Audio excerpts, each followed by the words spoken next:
A'udzubillahi minasyaitonirrajim. Wasari'u ila maghfiratin mir rabbikum wa jannatin arduha as-samawati wal ardu uiddat lil muttaqin.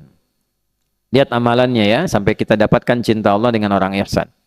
Alladzina yunfiquna fis sarra'i wad dharra wal kadhiminal ghaidha wal 'afina 'anin nas. Sampai di sini nih amalan yang tadi muttaqinnya nih. Tapi lihat ujungnya, wallahu yuhibbul muhsinin. Jelas? Halo? Ya kan? Bergegaslah, cepat. Kalau saro'a itu artinya cepat, jangan banyak mikir.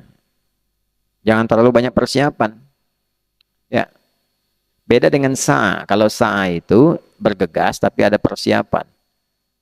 Misalnya, sekarang hari Senin, besok hari Selasa, besoknya lagi Rabu, lusanya Jumat, masa Kamis.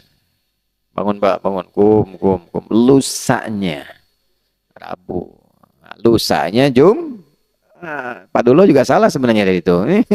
Cuman diam-diam aja. Jumat. Coba, waktu kita Jumatan itu ada perintah untuk Jumatan diminta bergegas. Tapi pakai sa'a, bukan pakai saro'a. Quran surah 62 ayat 9. Ya ayyuhalladzina amanu idza nudiya lis-salati min yaumil jumu'ati bukan fasari'u. Tuh. Jadi kenapa menggunakan sa'a? Bergegas tapi siap-siap dulu. Ya, Auriga lagi mau main kamera, mau moto nih pas Jumatan tuh. Sebentar lagi mau masuk Jumat. Nah, siap-siap, simpan kameranya, fokus, ya, mandi dulu, pakai minyak wangi dulu, berangkat. Ya, jadi tidak berangkat ujuk-ujuk langsung berangkat begitu saja. Siapkan dari sebelum kita ya mendengar panggilan itu. Jumat jam berapa? Jam 12. Jam 11 sudah disiapkan. Ada yang nyiapin saking tingginya imannya dari jam 7. Siapin nanti Jumatan di mana, mana parfumnya, mana macam-macamnya gitu kan. Ya, berangkat dengan ganteng maksimal. Wah, optimal kita berangkat. Imannya optimal, gantengnya maksimal. Ya kan? Handphone dimatikan dulu. Handphone itu urusan dunia. Makanya dunia itu semua materi. Kita mau cari akhirat. Kalau dunia, handsome nggak penting. Yang penting handphone, jik. Tuh kan? Nah, tapi kalau urusan akhirat, nah itu hati kita yang dibawa. Supaya bisa lebih optimal. Berangkat pakai fas'au. Tapi kalau saro'a, wasari'u, nggak usah banyak mikir, nggak usah persiapan. Wasari'u ila maghfirah. Kalau nyari ampunan Allah, jangan banyak persiapan. Begitu merasa dosa, langsung tobat.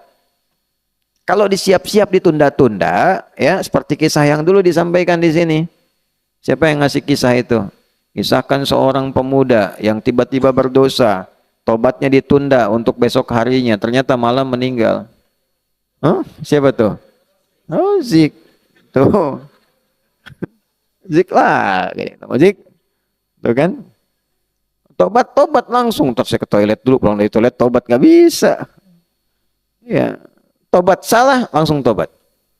Innamat taubatu 'ala Allahi lilladzina ya'maluna su'a bijahalatin thumma yatubuna min qarib.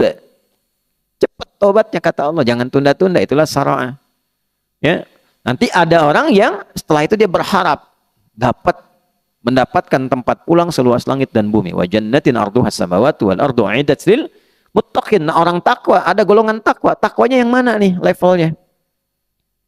Ternyata yang luar biasa. Jadi dia naikkan level takwanya. Terus ke atas tuh. Dari mulai latihan berbagi. Alladzina yunfiquna fis sarra wad dharra. Kan berbagi itu melapangkan hati. Makanya pulangnya dikasih tempat seluas lapangan. Wal kadhiminal ghaidha. Nahan marah. Nahan marah itu meluaskan hati. Bukan menyempitkan. Itu marah tandanya sempit apa? Hati. Diluaskan. Ya meluaskan tuh gini. Bisa melandai itu. Bisa cara marahnya berbeda. Nabi kan kalau marah mata memerah. Ya kan? Setelah itu langsung diingatkan. Ingatkan itu tergantung level kesalahannya. Bisa kalimat pelan, bisa meninggi, bisa tinggi banget untuk menunjukkan pelanggaran yang serius. Mukallah. Jelas? Ya, tapi pernah nggak dengar Nabi caci maki gitu? Nggak ada. Ya, dan sebagainya. Diingatkan, paling-paling diambil kisah yang dulu-dulu. Kalian jangan seperti umatnya Musa alaihissalam, banyak nanya nggak dikerjain gitu kan? Kalaulah Musa hadir sekarang, tentu Musa pun akan beriman kepadaku, dan seterusnya. Itu kalimat-kalimat yang membuat kita berpikir. Gak ada sejarah ditemukan di ilmu hadis, Nabi marah-marah. Misal, dan wallahu a'lam, kan kita tidak menyebut hal demikian, gak ketemu. Ya, jadi ditata, tata. Ya, jangan sampai sedikit-sedikit keluar bahasa-bahasa yang hanya digunakan di Ragunan, ya, atau di beberapa tempat yang tidak elok misalnya. Tahan. Wal afina 'anin nas, memaafkan orang. Memaafkan tuh pahalanya banyak banget. Dan dampaknya ke psikologi itu luar biasa lapang. Lapang. Ingat ya, kalau orang salah, kita maafin. Urusan kita dengan dia selesai. Tapi urusan dia dengan kita dan dengan Allah itu belum selesai. Sepanjang dia belum minta maaf pada kita. Sampai akhirat kita nggak punya urusan sama dia. Tapi dia punya urusan dengan Allah pada dosa-dosa yang dia lakukan terhadap kita saat di dunia. Ya, misal nih, ada orang fitnah Anda maafin aja. Ya, yang bisa dipelajari cara memaafkan elegan tuh diantaranya Imam Syafi'i. Belajar dari akhlak Nabi. Imam Syafi'i itu gini, satu kali satu muridnya datang bilang gini, ya Imam, orang itu di depan Anda kayak hormat, senyum, saya kan. Oh, sekarang manggil ya Imam, Ustadz, kalau sekarang gimana dan seterusnya. Tapi di belakang Anda dia jelek-jelekin Anda. Apa kata Imam Syafi'i? Alhamdulillah, berarti saya masih terhormat nih. Wibawa saya katanya. Wah, kok bisa berwibawa? Nah, karena orang itu tidak bisa menjelek-jelekan saya di depan saya. Berarti saya berwibawa. Dia nggak mampu menjelekkan saya di depan saya. Karena itu dia menjelek-jelekan saya di belakang saya. Itu tandanya Allah menjaga wibawa saya. Alhamdulillah. Nah, orang seperti ini nanti ditutup oleh Allah pikirannya dengan orang-orang itu. Dia lapang saja, jadi mengerjakan apapun ringan. Tapi orang itu sebelum minta maaf kepada yang bersangkutan terus terbawa. Yang celaka adalah ketika terus bertambah keburukannya. Ketemu ini cerita lagi, ketemu ini cerita lagi. Itu terbawa. Kalau nggak selesai itu terbawa terus. Itu yang paling berbahaya.